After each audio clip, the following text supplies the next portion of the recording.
what's up, everybody? Welcome to Dharma Time here on WPSN99.com. As always, I'm your host, the Dharma Guy, here with the Dope Doctor. What's up, man?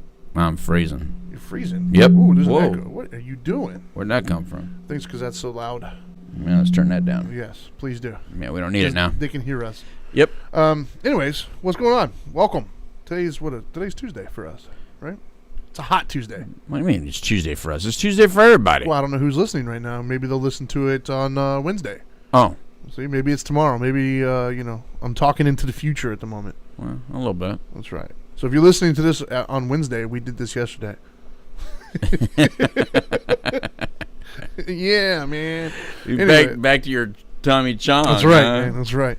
Anyways. Nah, man. It's Tuesday, man. It's Tuesday. Exactly. He's got me freezing here. I'm in a jacket. He's in a tank top. Yeah, we're in Florida, man. It's like 50. Yeah, but you got this place at 50 degrees, Trinity. It's like 72. Anyway. It's not 72. That's what it's set on. No. Anyways, all right. So we have an interesting show today. As always, we plan this 6 months in advance. For those of you who don't know, we plan our shows literally as we're getting ready for the show. Damn straight. I think that's how we work best. Hopefully, you be the judge of that, I guess. Yep. Anyways, I digress. So today's, you know what? I'm gonna do the because I have it here written down. I love all the little hearts and the thumbs that we're getting on Facebook Live part. Let's do the whatchamacallit, the sponsors first, so I don't forget. Okay. Because we have some new ones we got to put out there. Okay. First one, I'm gonna go with the oldies but goodies, the ones that have been around for a while. We got a Retreat Behavioral Health. We have Journey Peer. We have Now Matters More Foundation, which you can find more about us on nowmattersmore.org, or you can call 833 Now Matters. Right. What's that number again? 833 Now Matters. Look at that. Oh, dude, I'm Johnny on the spot. I see that. Don't try that. Then we have Orange County Drug Free Coalition, which we will both be speaking at their new conference coming up on June 6th. So if you're in town, or if you're a provider, by all means, you can check that out on Eventbrite, I believe. Yep. And then, so we have some new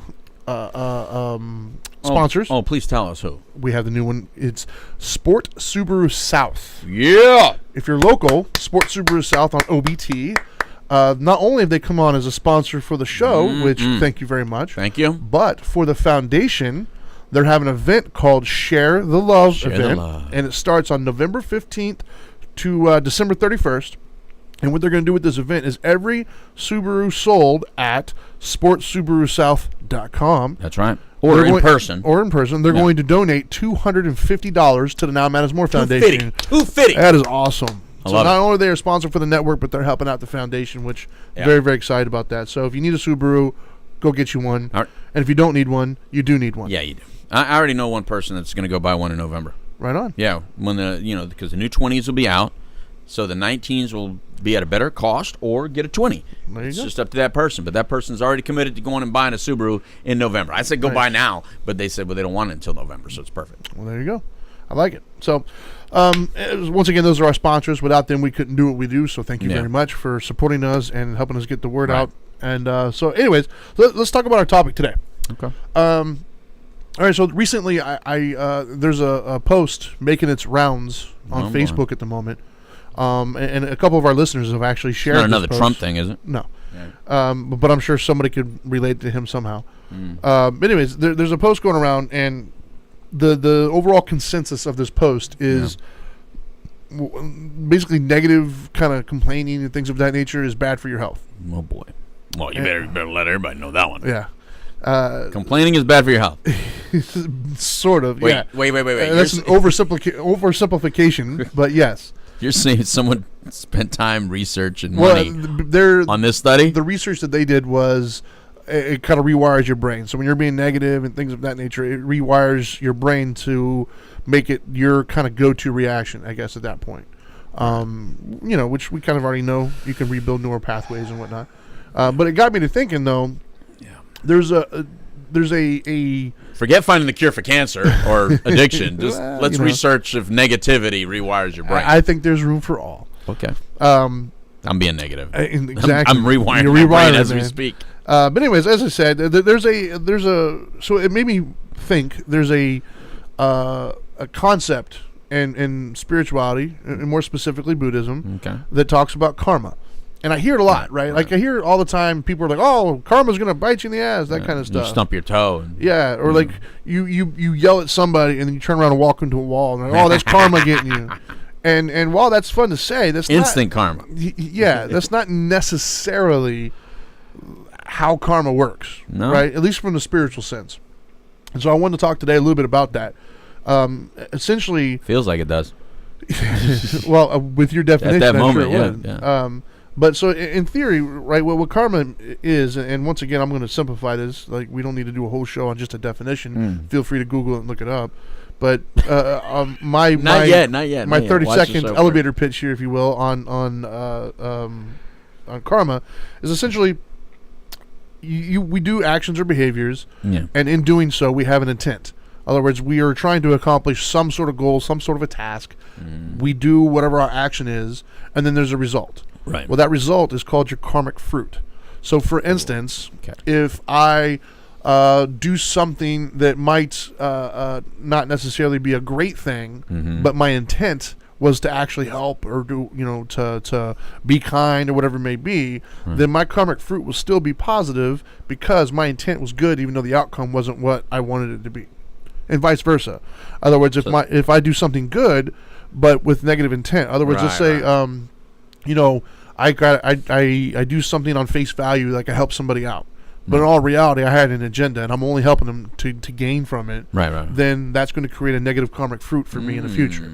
Right? So intent really kind of matters a lot when it comes to karma. Well, that changes up some things, like like legal claims. I didn't intend to kill him. In spirituality, it doesn't account for man's laws, I guess. Yeah. So if I'm doing something illegal, I'm going to still get prosecuted. Right. But if my intent was good, then maybe I'll still be at peace. I guess I'll be in jail, but I'll be at peace. Yeah, because you sound like a criminal now. Because you're like, exactly. I intended to feed my family. I didn't intend to kill the 5 million other people. I guess what I'm saying is, like, for instance, the example I used with you earlier.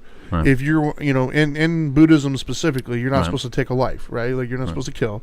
And that goes for anything.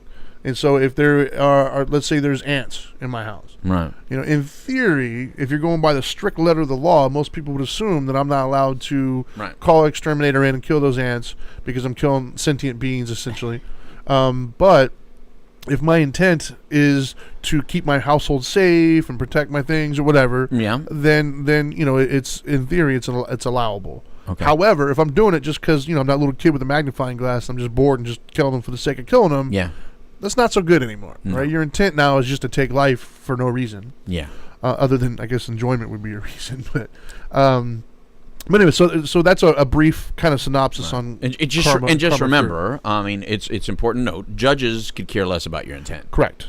Unless you're going for first degree or second degree, but judges could care less about your intent. In the court of public opinion and the law, it's all about your ultimate action. So we're only talking spiritually. Correct. Right. So, anyways, so get into that one. The pick your fruit thing. There's a lot of talk about manifestation and things of that nature. So I want to talk about that. Oh, okay. What it does. Yeah, because we all know somebody that's always talking about, you should manifest that. Yeah. Yeah. What are they saying when they want me to manifest? This is what are they trying to tell me to? This is what I think, anyways. Okay. And obviously, I have a different perspective on it. But from what my understanding is, the idea is, and I'm going to simplify this just for the sake of the conversation. If I want a red bike. Yes. I want a red bicycle. If I think about it, and if I visualize it, I put it out there in the world, then it'll come back to me. I'm going to make it true. Yeah, I'll make it true. Yes. And so now I don't know if that means that I'm just going to show up and there's going to be a red bike mysteriously on my front porch one day, or if an opportunity will then arise that enables me the ability to get that red bike. But in theory, they're saying is it'll manifest itself by thinking about it, I guess. Okay. Okay. And there's something to be said for that. I mean, by like a mental vision board, something like that. Yeah. Mm-hmm. My take on things, though, and I think the famous philosopher Deion Sanders once said it. Yes, he's very very wise. That's right. Very wise, Deion Sanders. If you look good, you feel good. If you feel good, you play good. Right. Sounds right. Exactly. And so for me, that's kind of where the whole the karmic fruit, if you will, comes from, or the manifestation. Right. If I approach life and I behave a certain kind of way, then I'm going to get certain kind of things happening in my life, if you will. Right. And I think that's the area that I'm going to focus on today. Okay. Is we bring into our life more of what our mindset is. Like, as that article said, if you complain a lot, and if everywhere you look, all you see is problems, then you're going to feel overwhelmed with problems, and you're going to think life is nothing but problems everywhere. Like this derangement syndrome that everybody's walking around with? I'm not even going to go there. I just said derangement syndrome. I didn't say We all anything. know what you're implying. I'm just saying. But the opposite is all true, they too. see is negative with everything. But the opposite is true as well, right? If everywhere you look you see opportunities, Right. then some could say that's a pretty awesome, life to have, that you see opportunities everywhere you look. And that's a choice at the end of the day. Right. So I guess that's where we're going to start. Is All right. kind of how to manifest things, right? So I'm gonna start off with a story, and we'll go from there. Okay. Not really a story. I guess an anecdote would be a better. Oh way boy, of can you putting say story? Because anecdote kind of Yeah. requires me to look up Webster. it. Sure. So one of the things that I liked most when I was doing the physical training with people was they came to me almost always to lose weight, Okay. and their only desired outcome was to see the scale move and their body change. That was it. They didn't think past that. Right. One of my favorite parts was seeing everything else that comes along with it. And what I mean is, they would inevitably come to me, I want to lose weight, so we would start the journey. Yeah. We would start them working out, looking at food differently, looking at fitness differently, and they would start to evolve. And what they didn't expect, but I did, was their mindset started to evolve as well. And so oftentimes they would call me back, 6 months, a year later, and they're in the best shape of their lives, they're doing great, they've maintained a lot of those habits that we put into place. But they would then also have numerous other, things happening. Like they would either find a spouse, or they would get a new job opportunity, or all these positive things were taking place. Good. Yeah. Right. And I guess they didn't make that connection ahead of time that I did. I knew that was going to happen, because for me, when you change your mindset and you start approaching it from a healthier perspective, and you start approaching it from taking care of yourself, working out, I'm living I don't want to say better life, but I'm making healthier decisions in my life. Yeah. That kind of carries over into everything else. People see that. Yeah. When you're, it's just a different mindset. You start to take pride in yourself. You take pride, and you're less likely to screw up with all that hard work you're doing, be it physically with your food and stuff, or just be it in other areas of your life. You just make better decisions typically. And you're much more confident. You're walking around confident, so you're much more attractive. That too. And so, some can argue that they manifested that. What I'm going to say is you created that, in a sense, through, a process. Like, through changing your perspective and changing your approach. And so the opposite is true too, though, because I've seen other people who wake up every day looking for problems, and just the grumpy get off my lawn type, and everywhere they look is just an issue, and they're just angry at the world and grumpy and complaining and negative. And then those same people, it never seems to fail. Every time I talk to them, there's a new problem they're dealing with. Right. There's a new issue. There's a new negative something that they're going through at the moment that I have to listen. They'll say the black cloud is following them. Yeah. Or I have bad luck. If I didn't have any bad luck, I wouldn't have any luck at all. Yeah. Those people? Exactly. No. And so my argument is you're creating that through your behavior, and through your, like, what you're putting out there into the world, you're getting it back. And I know we've done some shows in the past even about saying, you don't know the kind of opportunities you're missing out on based upon your behavior. Like, and we get that, right? Because I'm actually surprised on a pretty continuous basis, because there's a lot of people who watch who don't comment and things of that nature on our shows. Right. But I'll see them in person, and they're like, "Oh, I saw the show." I was like, "Oh, like I had no clue." Right. So there's all sorts of things happening outside of your immediate vision that are impacting you later on, and a lot of that has to do with your approach, man. One of my favorite phrases, and I said it before we went on air, was, if all you have is a hammer, then everything looks like a nail. That means a lot to me, I think, because I used to be that, right? Like, before I got into spirituality, I was this angry, rageful person, and everywhere I saw was everything I saw was a something to be conquered. Yeah. Whether it be another person, whether it be a problem, whether it be an issue, I was going to impose my will and conquer it. Right. I wasn't going to learn from it. I wasn't going to become better from it. No, I was going to annihilate it. And when I did that, oddly enough, there was always another thing to annihilate. Right. To whereas when I kind of learned how to accept it and appreciate it, now I look around at my life, I don't really see any problems that I have to like knock down anymore, and I don't think that is not related. Right. I think back when I was actively looking for things to destroy, there was never a shortage of them. Right. But now that I'm no longer doing that, they don't really seem to be there very much. Right. Well, I mean, everything I see is a nail, so I try to hammer everything. So right. I use everything as a hammer. Everything is a hammer. It can be. I've broken staplers, thinking they're hammers. Yeah, I think I've done that before as well. Oh, David. I've done it. I've done it all. And, it's because you try to beat things into submission. You try to beat... So brute force, baby. Yeah, let's talk about this manifestation. So you say manifest it. Yeah.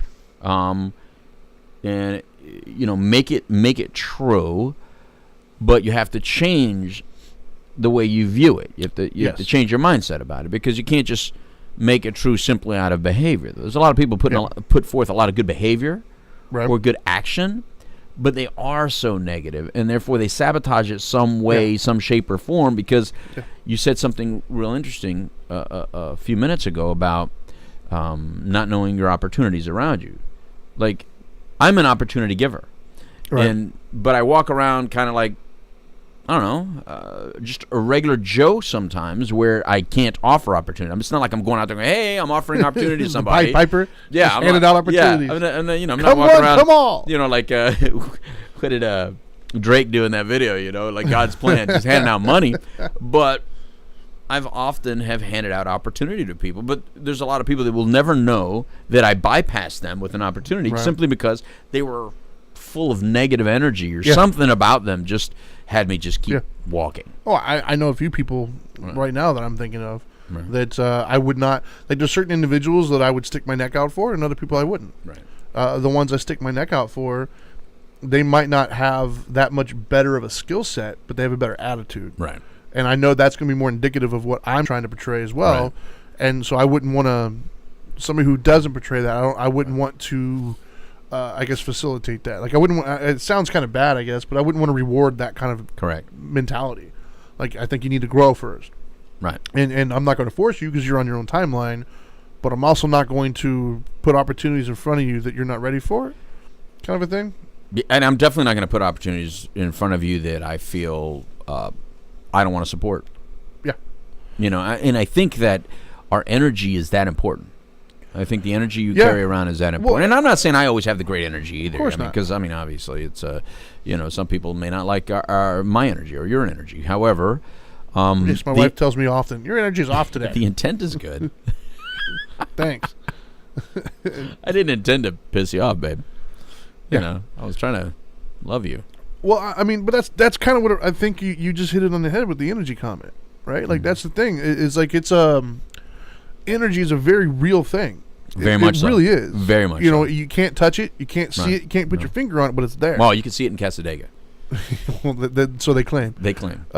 But no, so it's one of those things where it's like none of us can probably clearly define it, but we all know what it is. Mm-hmm. We've all been around somebody. You can feel it, man. It's like, their energy's off. Oh, like, off. They just bring something to the table, Mm-hmm. And what I don't think people are fully, what they don't fully appreciate is how that energy affects everything. Right. And so you got to ask yourself, if things in your life aren't really going where you want them to go, right, is it your energy? Are you putting the right energy out there? And to me, I think that's what's implied when they say manifesting it or making it true. Right. I don't think it's just as simple as think about it and some, I don't know, some, metaphysical thing's going to randomly make stuff appear. Right. But I will say, though, that I think things are a lot more connected than people give credit for sometimes. I'm not a believer that everything happens for a reason. Sometimes I think things just happen. Well, this is not empty space. Between you and me right now, this is not empty space. It appears empty, but there's stuff here. Yeah. And so there's a push and pull within that really drives everything. I mean, wind is real. Gravity is real. Yes. Magnetic force is real. These things exist. So to not think that those same concepts don't exist internally or between people is just, it's almost like ignoring it just because a lot of the people that tend to talk like that are sometimes very annoying. Sure. So it's very difficult to maybe bring those concepts that are very real and bring them into regular conversation, Right. because you start sounding like you're doing some really foo-foo-ish weird What I think is interesting, stuff, though, right? is a lot of people, like, I think we all know somebody, or we've all met somebody in our lives that just has that calming effect. That just every time we meet, they're just a calm kind of person. They just bring that with them. Yeah. And a lot of times people look at them with admiration, but also a sense of, I could never. Right. Yeah, you could. Yeah. Like, that kind of is to my point, though, is you could. It's all a choice. It's all in how you approach it. There's nothing that individual has that you don't have, other than they made the choice to say, you know what, this is how I'm going to approach things. Yeah, I don't have it. I sometimes I'm an energy source. I'm a battery. I pump. I know how to pump people up. I know how to motivate a crowd. I'm better than I used to be, but I'm still not where I would like to be. I mean, I'm going to continue to grow in that realm. Yeah. Is that what you want to be? Is that what you desire to be? Like that calming effect? Yeah, sure. Is that your ultimate? Sure. I mean, goal? my ultimate goal is to find enlightenment, I think, but I believe but that comes with it. That's what I was going I to say. think the more you're enlightened, the less reactive you become, and the more response-driven you are. Search for a smaller word; it might work. Maybe it's hard. Maybe it's hard to find enlightenment because the word's so damn long. Yeah, but I think that's kind of part of it, though. Is I just because I see so many people, and when we deal with a lot of youth, and I have kids, you have kids, and we talk to them, we talk to their friends, and from this perspective, from the outside looking in, it's always so easy to see, right? Like it's easy to see what you. I don't know, roadblocks for other people, but it's not so easy to see. Matter of fact, that reminds me, when I first met you, I had, when I did my Get Fit weekend, and you said it then, I still remember it to this day, actually. Okay. Two things that you said. One was the try thing, and the other one, God, I totally just lost. See, I was thinking about the try thing. I totally forgot what I was going to say. Oh, man. Just lost it. And since I don't remember what I said, I can't tell you. What were we just talking about? Oh, God. Rewind. See, this is the What problem. Is this, a reggae radio show? Yeah. But no, there's a real thing with energy, though, man. Like, I think. See, that's karma. It is karma. I don't know what that is, but we just said it. Oh, my God. Where did it all go wrong? So karmic fruit is I'm going to remember that, by the way. Like, you'll remember. But this karmic fruit thing, because, I mean, I've never looked at something as karmic fruit. I've heard the word karma. I've talked about karma. Right. I think a lot of people tend to believe in karma, or if they don't, they tend to feel like it's somehow anti their faith or religion. So they don't want to use a word like karma. Right. So where does the word karma even come from, and is it offensive to other faiths or belief systems? I have no clue where it came from. It's a lot older than I am. Okay. I don't know where it originated from. Whether it's offensive or not, I don't think it is offensive, but it doesn't mean people don't get offended. I think there's plenty. So it's not intended to dismiss another faith or belief system. No, but once again, it depends on your definition of it. I think a lot of people define it improperly. I think a lot of people define it once again as result. Like, I think they get the overall kind of concept, but specifically they get it wrong. Like, once again, it's not about hey, you kids, and then you fall. Like, that's what you get. It's not really about that. It's not the action. Once again, it's the intent. Right. So, in other words, you could be paying for your karma, and nobody would even know it. Like, you could be getting, quote unquote bad karma, and nobody can pinpoint the reason why. Because what they don't realize is, on the outside, you look like this amazing, perfect person, and you're doing all these wonderful things for people. But inside, you're doing it for all the wrong reasons. And so you could be suffering and experiencing all these things, and from the outside looking in, it's like, oh, bad things happen to good people.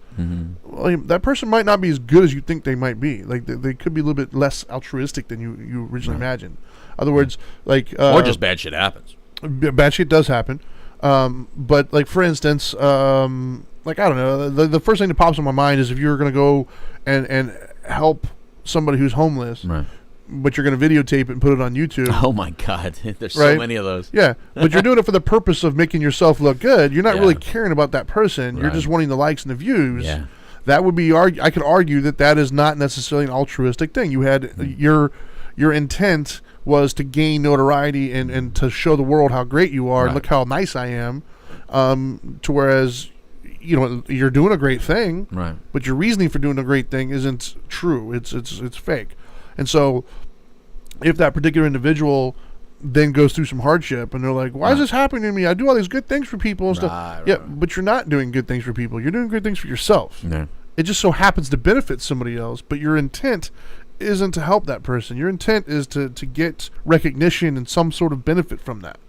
And so I think that right there is what that's the essence of karma and karmic fruit. Yeah. Like whatever you're going through right now is a result of what your intentions were leading up to right now. Right. And so if you don't like what you're doing right now, if you don't like what's happening, then you got to say to yourself, okay, well, how can I change my karmic fruit moving forward? Maybe I need to address my intentions on things. Oh, the $4. Right on, Richard. Yeah. But so no, I mean, I think that's I think that once again it revolves around their definitions, their interpretation of what karma is or isn't. Right. Basically, in a nutshell, with my $4 words, I guess. Yeah, $4 words. Yeah. Well, I think karmic fruit was a $4 word. I kind of like it. I like that karmic fruit phrase. I never really looked at it. I never heard the term karmic fruit. Well, and if I did, it didn't stick. Put it that way. It may have been said. There's a lot of that's the thing. I mean, a lot of things have been said. Right. There's a lot of thoughts and ideas out there. I mean, it's all been done. It's all been said, right?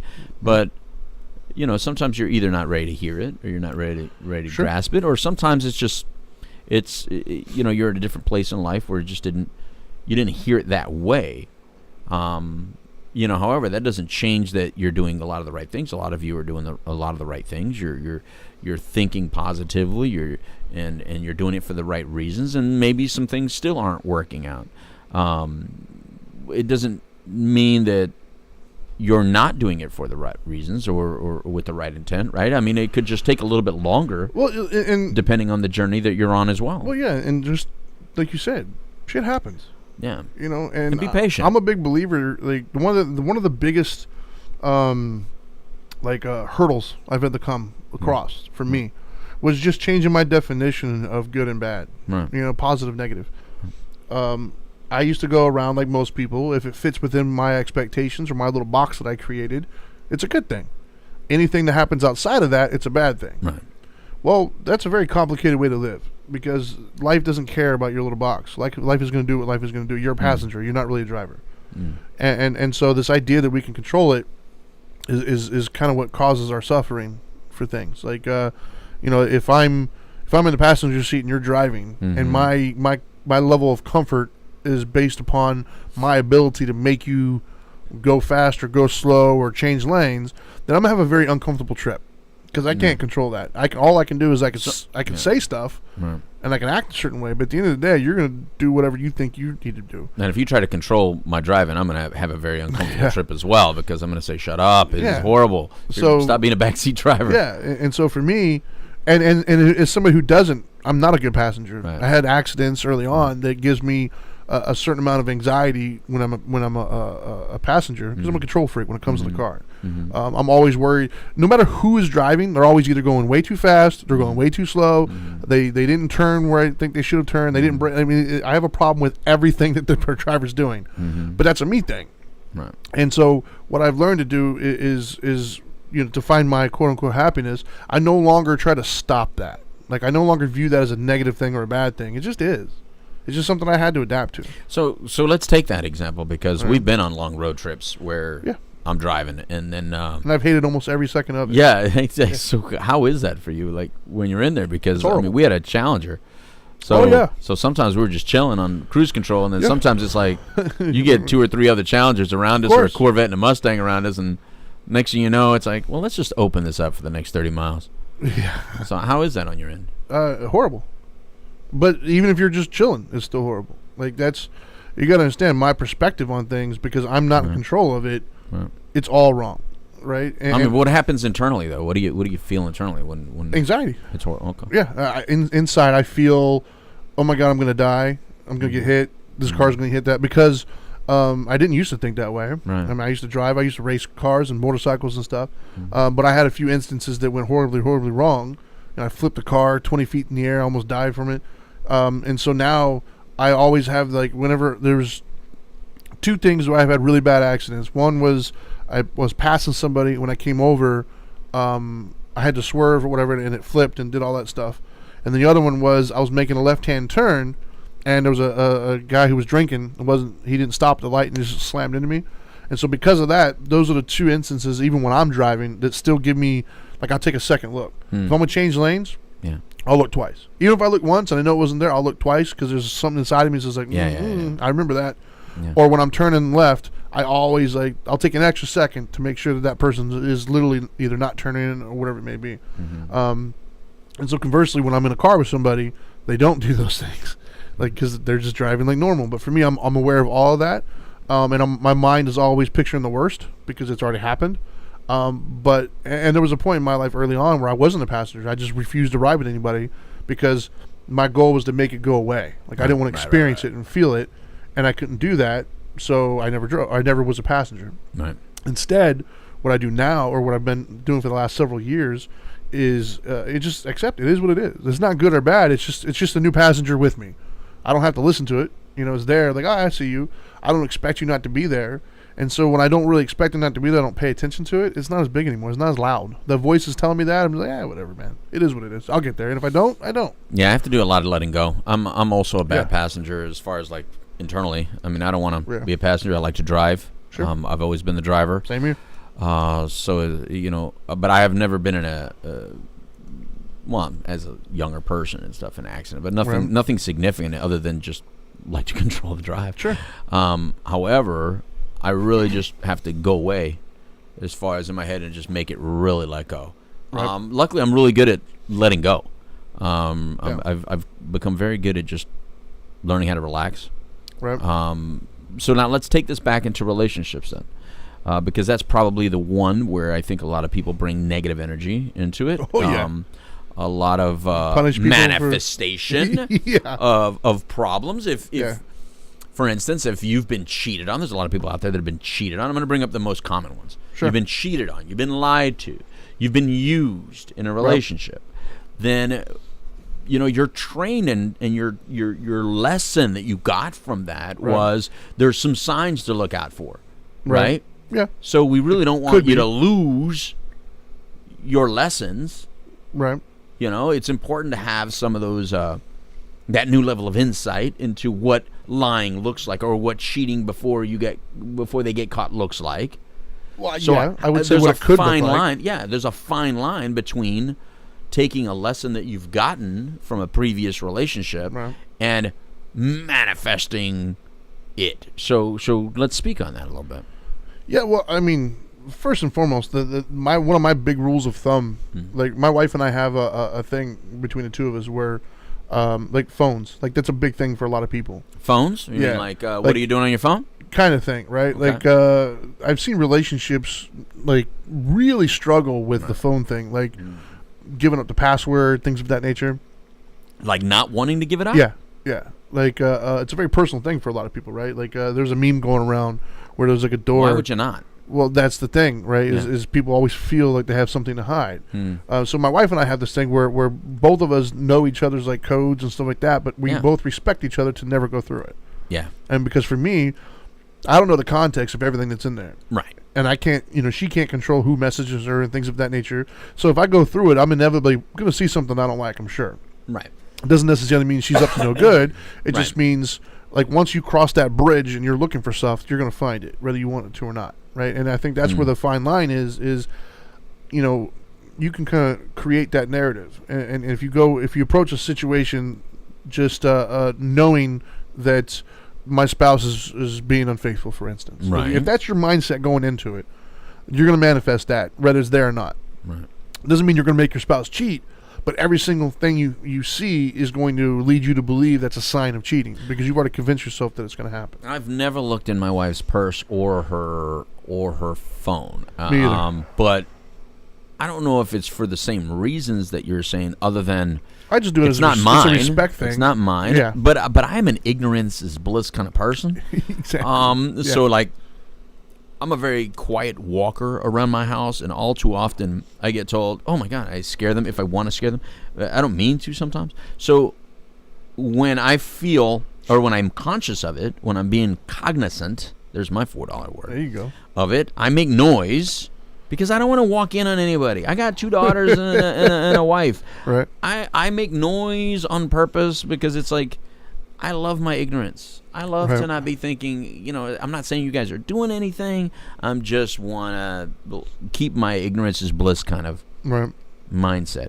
So my reasons are different. However, Trinity, I must admit, if I were cheated on before in my life, if I had a relationship where I was hurt, I would find it very difficult to not see something that is a sign that may or may not be a sign and interpret it as a sign and want to look forward. Because I think there are some people out there that probably need to be looking onto somebody, because they're the problem with signs, though, the hurt is coming. The issue I have with signs, is if you hear hooves, they're not always zebras. No, they're not.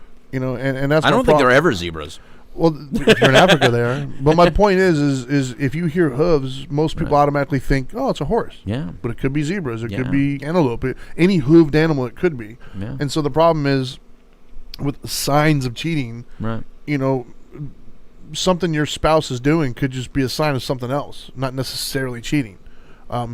So much in the same way as we talk about in the addiction world about specific signs, it's when when your loved one is no longer acting like your loved one. And that's the point. That's kind of what I'm fishing for. Okay.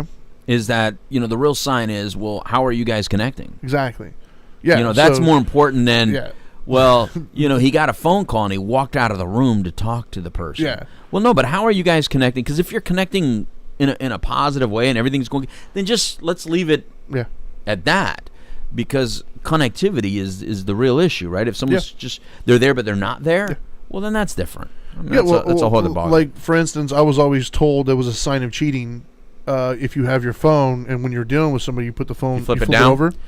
Well, I do it as a sign of respect. Right. Because if I'm talking to you, if my phone is up, I'm going to get notifications. I get them all day long. Right. I'm going to look. Yeah, my wife flips mine over to face down so she doesn't see all the notifications. Yeah, because to me it's a disrespectful thing if I'm trying to talk to you to look down at my phone. Interesting. So if I flip it over, I've taken that out of the equation. Now it's all about who I'm talking to. I got you. However, some women can look. I've been told before that they didn't trust me because of that. I was like, really? Like that? To me, it's a respect thing. Well, if they're a cheater and they get notifications, exactly, they're just idiots anyway, right? Yeah, right. I mean, you didn't do it the right way, bro. Not that there is a right way to do it, but you're obviously I'm just not saying. I mean, come on. Yeah.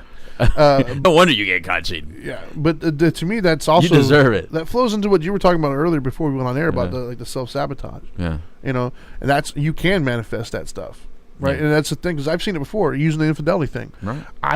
I've seen people before have no inclination for infidelity whatsoever, none. Right. But their spouse is constantly approaching them as if they are cheating, and constantly blaming them, and constantly doing this, and always challenging and questioning, and just relentless. And then eventually the person's like, you know what? They ended up cheating, and then the one person feels validated. It's like, see, I knew it. I knew you were going to do that. And the other person's like, no, you drove me to it. And so that one can argue: did they manifest it or did they create it? And so what I'm saying is, it didn't. It didn't manifest. Like, you created a situation where there was a disconnect, because it's hard to be connected to somebody who's constantly accusing you of something you're not doing. Yeah. And so that lack of connection then created that person to seek that connection elsewhere. Because as human beings, we need connection. It's the one that we can't live without. We can't live without love. We can live without sex. We can't live without love. Granted, we feel like we can't live without sex, but my daughter is 14 and she's never had it and she's still alive. So, I mean, you can live without it. Boy, don't manifest that one. No. let's not even mention that again. Oh, don't worry. I got the gun in the car. But that ain't going to change the manifestation and what happens. Right. But anyways, so in that situation, they created it. They created their own kind of approach. They're thinking, once again, they're seeing everything as a problem as opposed to an opportunity. This new person in their life is a potential person who's going to cheat on them, as opposed to this new person in my life is somebody that can last forever. All right, so let's speak to that cheater for a second. Stop cheating, dude. It's not cool. Not you, but if I'm talking to the cheater, yeah, they need to be spoken man. to. They need to be spoken. You're an idiot. What you hear, Dharma Guy, right? He's first of all, don't blame her for your cheating. This is you. This is you. You still have a choice. You're the cheater, or blame him because women do it too. What she's saying is, I'm not feeling beautiful. I'm not feeling loved. I'm not feeling your attention. I'm not feeling valid. There's something she's telling you. If she's looking through your stuff and she's feeling like you're cheating on her, why don't you ask her what it is about you that's kind of indicating that, right. and then make a choice whether you want to adjust yourself or not. Sure. Because she's not, unless she's just coming with it out of nowhere because of a past relationship, which is possible. Right. It's possible. I'm not saying it's not. But most often, I have found when I'm counseling people, there's something that you're doing within the relationship that's causing that other person to feel insecure about the relationship. And that's really the issue right there.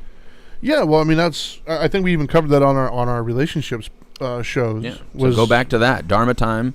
It's youtube.com/Dharma Time. Yeah, man. And look for the relationships. There's like 3 of them. Yeah, I think so. Which we could probably do 10 of those, to be honest with Easily. you. But the thing that I kind of came across was the as far as the what you were just saying is a lot of times with the females, with the women, it is a lack of connection, right? Mm-hmm. And what they're going to do is they're going to verbalize usually their lack of connection. Right. What they're going to say is like, oh, you don't do this, or you stop doing this, or why did you do this, whatever it may be. What they're trying to say is, I'm not feeling connected to you. The problem, though, is a lot of times we as men, what we hear is, you're not good enough. You're not measuring up. And then so what we do is we retreat. If we love our spouse, instead of arguing with them or fighting with them, right, we feel like we're being told we're not good enough. So then we kind of withdraw a little bit to go away because we don't want to feel that anymore. Right. But the problem is when you withdraw, then she feels even more disconnected, and it kind of just repeats itself. Well, it's like a cycle. Also, you start looking like prey. Trust me, when you're wounded, if you're wounded, predators know what wounded looks like, sounds like, feels like, and that energy, that wounded energy, is obvious to a predator. Oh, yeah. So they, all of a sudden you're different bait. Yeah. And people think that they can reel you in. So then you become more subjectable. Oh, yeah. It can become a well, that's quick the problem. thing, right? I mean, to bring it back to the karmic fruit idea, like you get what you put out in the world. Yeah, you can manifest the cheat.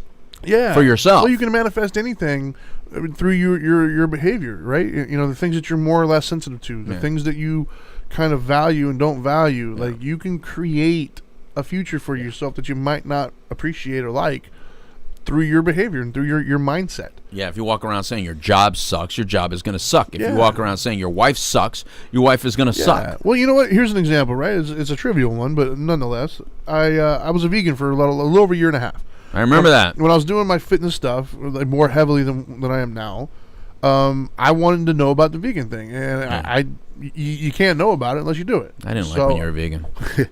So I was like, you know what? Let me go ahead and give it a shot. Yeah. I wanted to try it and see what it was like. I couldn't talk about it unless I've done it. Yeah. And so I decided, all right, I'm going to be a vegan. I woke up one morning, boom, I was a vegan. It lasted for a little over a year and a half. And I'm a meat and potatoes kind of guy. That's my thing. Steak, potatoes, that kind of stuff. Right. And so a lot of people would come up to me and they were like, how do you do it? Like, there's no way I can do that. Mm-hmm. And the difference was an approach. A lot of them were approaching it as, I can't have this. Yeah. My approach was, I don't want that. And it's what made me successful, was my energy, the way I approached the situation. My energy wasn't, oh, God, I can't have all this. How long do I got to do this stupid thing? If that was my approach, man, I wouldn't have made it a year and a half. No, you were very, and I can attest to that, though, actually, because that's when we were kind of newish in our relationship, and we went to some restaurants, and I would say, can we go here? Or, is this okay? And you would always say, I can go anywhere. Yeah, any restaurant you can go to, I can go to. And you would always find something. Yeah. And so you made it real easy to be around you, right. Being vegan. You didn't take it all negative, and we didn't have to go to one of those, even though I did take you to a vegan place. Remember? Yeah, we went to eat those. In Winter Park? Yeah. But my point is, I found one and I was like, hey, Trinity. my point is, actually I introduced you to that you place. Took me there. Yeah. I thought someone else took me first. I think somebody took you afterwards. Oh, was it? When you already been there. But regardless, it was actually good. My point was it was different in energies. Yeah. If my energy would have been very negative and pissy and, oh God, I got to do this, I don't want to, then it would have been very difficult. Yeah. Every single meal would have been a disappointment. Oh, I know. Every meal would have been a problem. Every meal would have been, I got to get through this. And that's what people do to their lives, man. Yeah. People will approach life as in, I gotta get through this. Yeah. Why is this happening to me? Yeah. Oh, here's another problem going to be. They're probably, Right. well, dude, that sucks, man. Yeah. Like, who wants to wake up like that every day? Well, and you can't be surprised if that's your approach, that's what you continue to get. Right. If you approach every single situation like this person in front of you is going to let you down or piss you off, let me save you the time. They're going to let you down and piss you off. And it probably won't take very long. But on this flip note, you can change that. You can wake up at any moment is an opportunity to change, right? Like this whole idea of, well, I don't know how to, right now, now matters more. Right now, like you can literally just like, don't wait till Monday. Right now, just, you know what? The next situation I'm going to handle differently. I'm going to start coming from a different perspective. That's the cool part. But if you did change it, and you start approaching from a more positive perspective or a more optimistic outlook, then you're going to start to view, once again, instead of viewing problems, you're going to see opportunities. Here's an opportunity for me to grow. Here's an opportunity for me to learn. Here's an opportunity for me to meet somebody new, like whatever it may be. And it changes the whole vibe. Now, I am not saying you go walk around with that cheesy smile all day long. Like, don't get that twisted. Hi guys, how you doing today? If you're that person, great. I'm not that dude. Never have been, never want to be. I don't feel comfortable doing that. But there's a way to approach things optimistically without being that guy. You can still, internalize your optimism if you want. Like, I just accept it for what it is.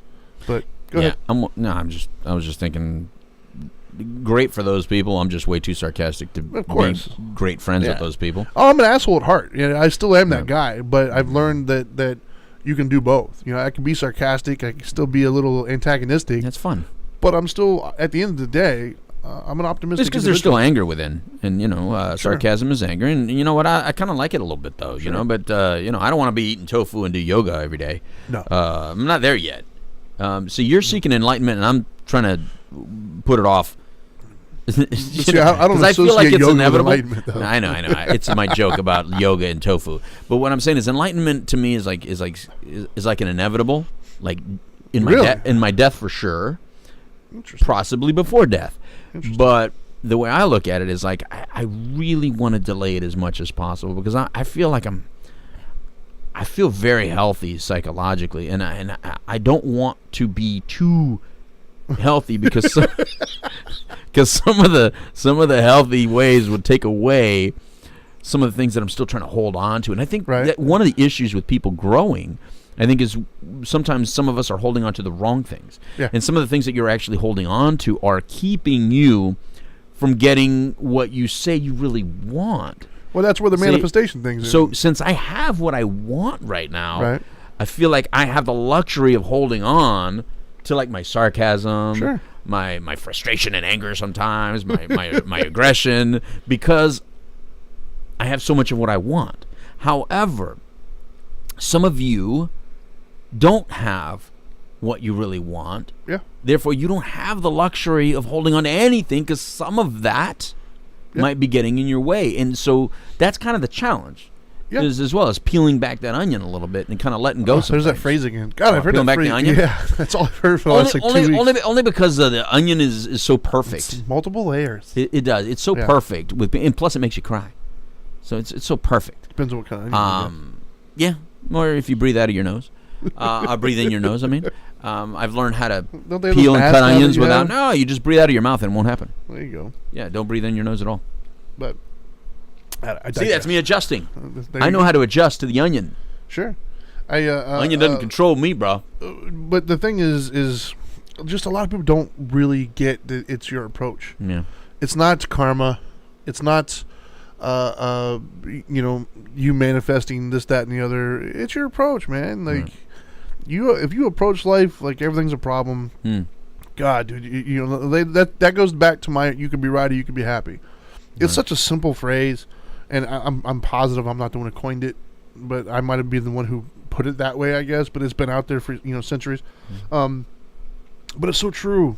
It really is so true, man. I spent so much of my life, like absurd amount of time, trying to be right. Like my way is right. I know I'm right, and I would spend time doing that. And the problem with that is it's exhausting. If every opportunity or everything in front of you is another opportunity to be right, it's exhausting because no matter how right you are, there's another one right behind it. Brother, I know guys way older than you that still think they're always right and will tell you, I am always right. And for me, what I learned and through my spiritual growth and even learning karma and manifestation and all these other things, it kind of concluded with the idea of I can be right or I can be happy. Yeah. But you can't always be both. And so where I'm at now, I want to be happy. And so I approach every situation like I want to be happy. Absolutely. And so 100%. Sometimes that means I got to let some stuff go. Yeah. Sometimes that means I got to overlook some things. Sometimes there's some things in front of me that I don't agree with or I don't approve of, right. But I want to be happy. And so I find that with that approach, fewer things appear in front of me that challenge my happiness. How even said that? When I was wanting to be right all the time, there wasn't a second of the day that something didn't pop up in front of me that gave me the opportunity to express how right I thought I was and how wrong the other one was. And so I didn't manifest that. I created that with the way I worked, with the way I approached it. I walked around just looking for stuff to be right about. Right. But now that my approach is I've got peace and nobody's going to take that from me, I choose to be happy, and I learn to let some things go and overlook some things. Right. Very few things pop up in my life right now that challenge my happiness. Like, it happens. Obviously, life continues to go. Right. But I'm not, like, my view of the world and of life is very different than it was when I thought I was right all the time. Man. Where I'm at now, I see a pretty cool world. Like, I see a nice life. I think it's awesome. I think there's a lot of really good people, a lot of really cool things that take place. And just life itself is it's freaking awesome. Like, I'm high on life. Right. When I was wanting to be right all the time. That's one of the corniest phrases, but it's so true. But when I was wanting to be right all the time, I thought the earth was full of a bunch of negative, miserable assholes who are out to get you, and you got to protect it all the time. Like, my whole view is completely different. Right? And that's not because of anything other than my approach. I changed my approach, and I changed how I handled situations, and therefore I changed my karmic fruit. Well, you also took control by letting go. Yes. I don't think there's anybody I've ever counseled that I didn't use that phrase with. I think I've used that phrase with everybody about it. You rather be right or you rather be happy. I think every person I've ever counseled in my life has heard that because it's that. I think it's that valid. I think it's that powerful. It is. I think when you get it, like you got it, so you use it. I got it, so I use it. If any of you have ever gotten that, I guarantee you've used it with people because it's almost that simplistic. And that changes your energy, and it changes your entire thing because it's like you can't argue without that coming in your head and going, I'm doing it right now. Yes. Yes. You know what? I'm taking this back right now. I want to be right now. Yeah. You know what? Yeah. I want to be right now. And but you can laugh at yourself and feel juvenile. Yeah. Insight is very important. But the opposite has happened to me as well. I've been in situations where I'm feeling like I'm starting to argue or whatever, and there'll be a moment, and you can ask my wife because it irritates the pause. shit. Yeah, it'll irritate the hell out of my wife because there'll be a moment and I can feel I'm starting to lean more towards I want to be right, and I'll catch myself and be like, okay, yep, you're you right. go right to the okay method. I'll be like, you okay? It bleeds to the okay method. Yeah, and then I'm just done. Okay. I just don't care anymore. You're right. I want to be happy. I don't agree with what you're doing. Right. But okay, you have the right to do that. I'm going to let it go. And I'm happy. I do not like when people use the okay method on me, though. Most people don't. You can't argue with the okay method. Argument's over. It pisses me off. Yeah. My youngest daughter does it very well. But to me, but I don't. But once again, though, I don't do it to win the fight. But when she does it annoyingly. Yes. You got to say okay. Like okay. Well, and that's the rule. There's a difference how you say okay. You can't seek validation, and you can't win a fight. You can't be sarcastic. You've got to legitimately be like, okay, I accept it. Right. I'm okay. The subtext can't be okay, but you're a dumbass. Yeah.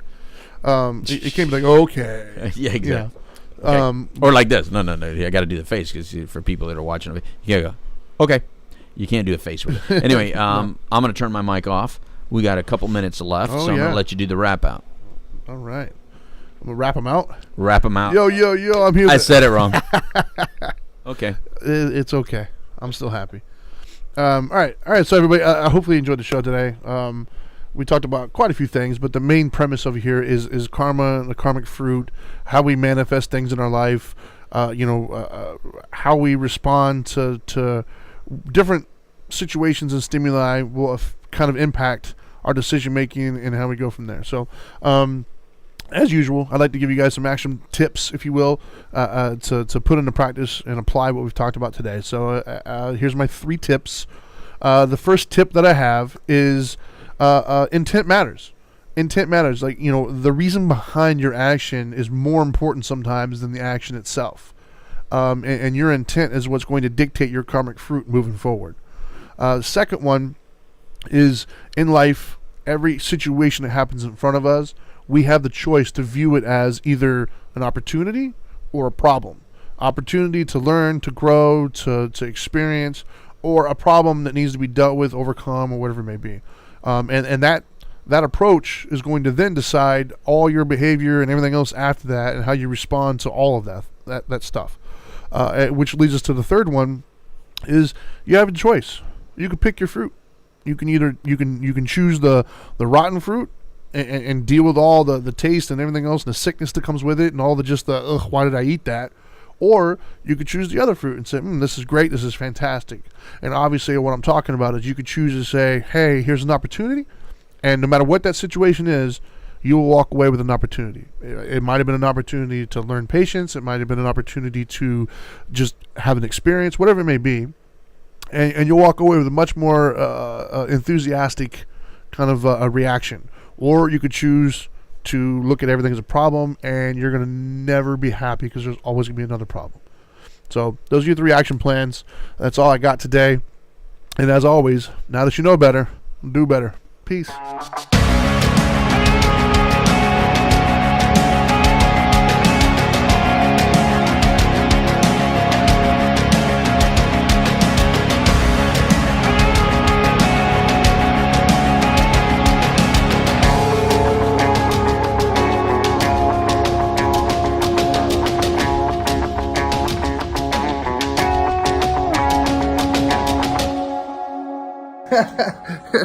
Are you still here? What are you doing?